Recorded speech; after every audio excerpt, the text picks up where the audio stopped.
Eh bien, bonjour à tous les malades, c'est Lucas ici. Aujourd'hui, on se retrouve pour une nouvelle vidéo pour la review du chapitre 1066 de One Piece, l'un des meilleurs que j'ai jamais lu depuis que j'ai commencé les reviews et depuis que je lis One Piece. On va pas perdre plus de temps parce que là, ah là là là là.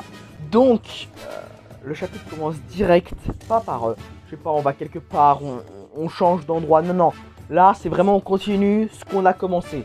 Donc déjà, tout le monde ne comprend pas pourquoi c'est une île du passé. Mais comment ça, comme ça, je comprends pas trop. Sauf que Robin la capte direct, tu vois, elle se dit ah du coup c'est un royaume qui était depuis le siècle oublié et tout. Et du coup on comprend que ça a été un des royaumes qui a été annihilé, tu vois, il faisait partie d'un des royaumes qui a été annihilé par les 20 alliés qui ont formé maintenant le gouvernement mondial. Et ça va parler même d'Ohara plus tard. Mais attendez, parce que c'est pas fini. Parce que d'abord, ce qu'il faut savoir, c'est que surtout, rien que d'en parler peut nous assassiner. Donc, rien que de savoir ça, ça peut te tuer. Donc, c'est vraiment grave. Tu vois, c'est vraiment... Ça fait peur. Hein, moi, j'aimerais pas savoir. Hein. Je vous jure que, vraiment, il y a des moments où je me suis dit, putain, mais Usopp, il a raison pour une fois. Tu sais, il a le droit d'avoir peur.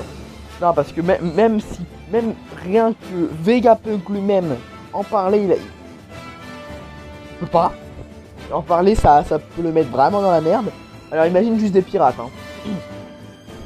Donc, il va raconter quelque chose qui m'a choqué en fait. C'est que tout simplement, Ohara, grâce à Robin, n'est pas mort. Ça, on le savait. Mais surtout que le docteur Clover, la professeure Clover, là, je suis trop con, le professeur Clover, putain, mais en fait, il est famous, c'était l'un des plus grands scientifiques avant. Il était ami, oui, on peut dire ça, avec Dragon, déjà, mais aussi avec Vegapunk. Et, donc ça, c'est exceptionnel. Bon, je fais un peu tout dans le désordre, parce que là, je suis encore choqué par le chapitre, là, qui est exceptionnel. D'ailleurs, la scène où Robin a commencé à pleurer, ça, waouh. Oh là là là là. Non mais ce chapitre franchement il est excellent. Ensuite on voit quelque chose qui m'a... au début je me suis dit qu'est-ce que c'est que ce bordel. On voit un mec avec une grosse tête en forme de je sais pas quoi qui est... en forme de pot de couille on va dire ça. Sauf que pour moi ce n'est pas Punk 01. Parce que Punk 01 parle comme si c'était lui Vegapunk. Ce qui est compréhensible hein. Le problème... c'est que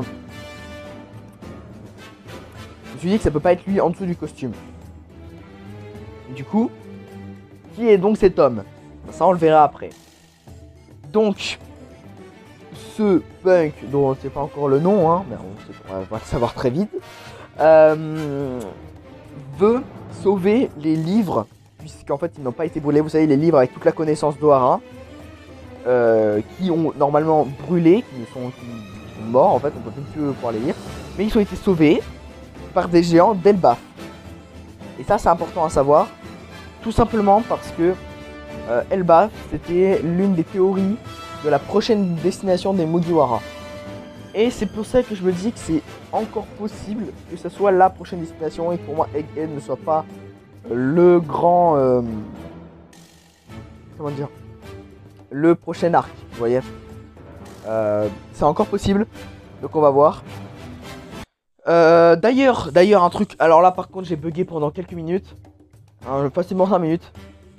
La première case où on voit Dragon apparaître, ce qui est possible, moi, voir Dragon apparaître c'était stylé, mais sans plus, tu vois, ça peut arriver, voilà, c'est cool. Il n'a pas ses tatouages. Vous savez les tatouages qu'il y a sur le visage, il les a pas.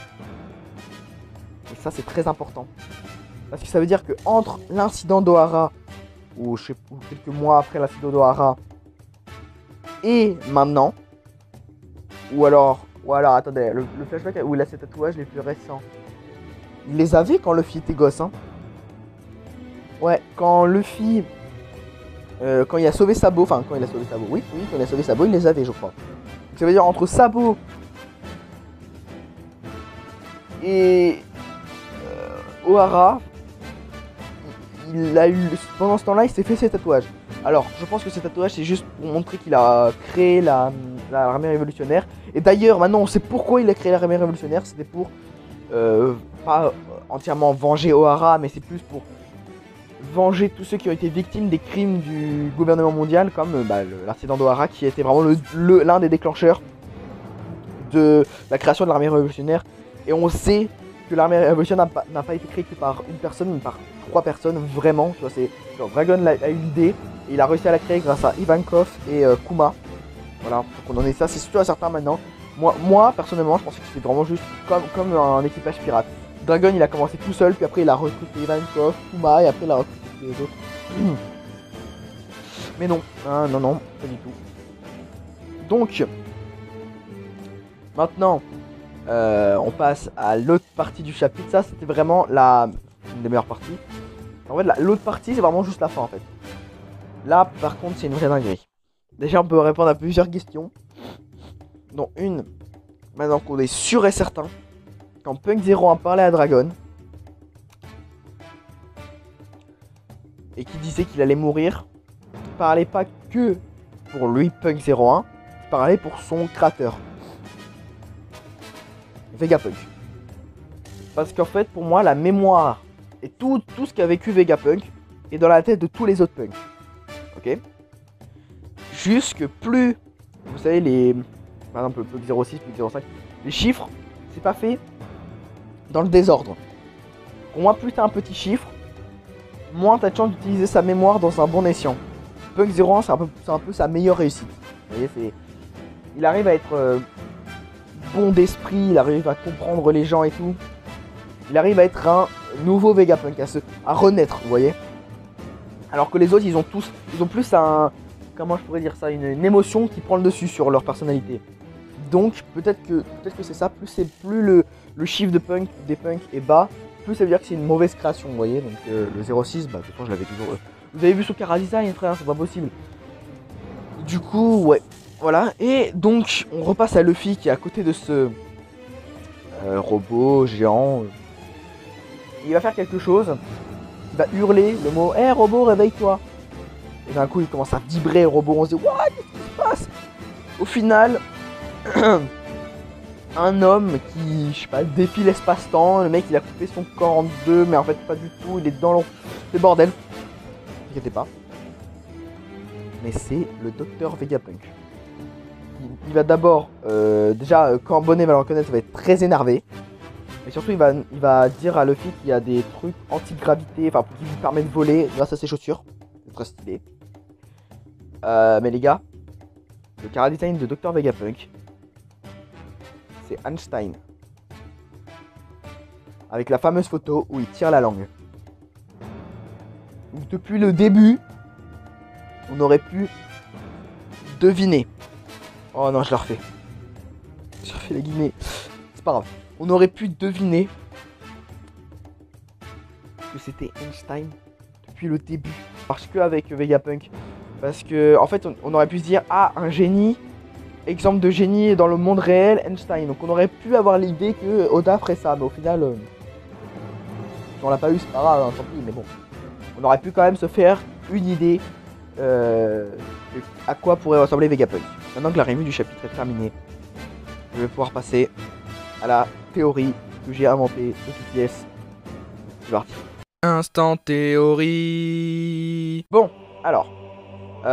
Étant donné qu'on a vu il n'y a pas si longtemps le CP9 s'approcher des côtes de Egghead, on peut se dire que Egghead n'est pas un... En fait, on peut se dire que Egghead, c'est soit le prochain arc, jusque là tout va bien, soit un intermédiaire, enfin je sais pas comment appeler ça, mais vous savez, une sorte de pont, un passage entre un grand arc et un autre grand arc.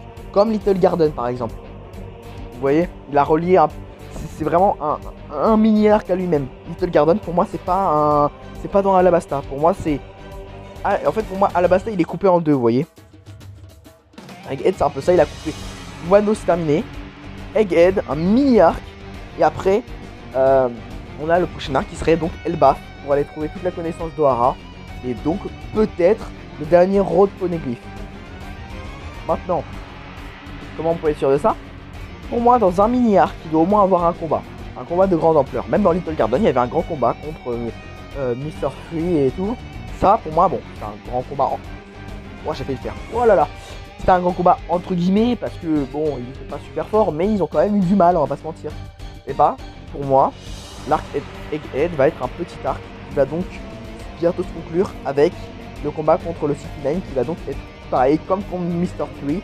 Un combat qui va être compliqué à cause d'une stratégie qui auront élaboré le CP9.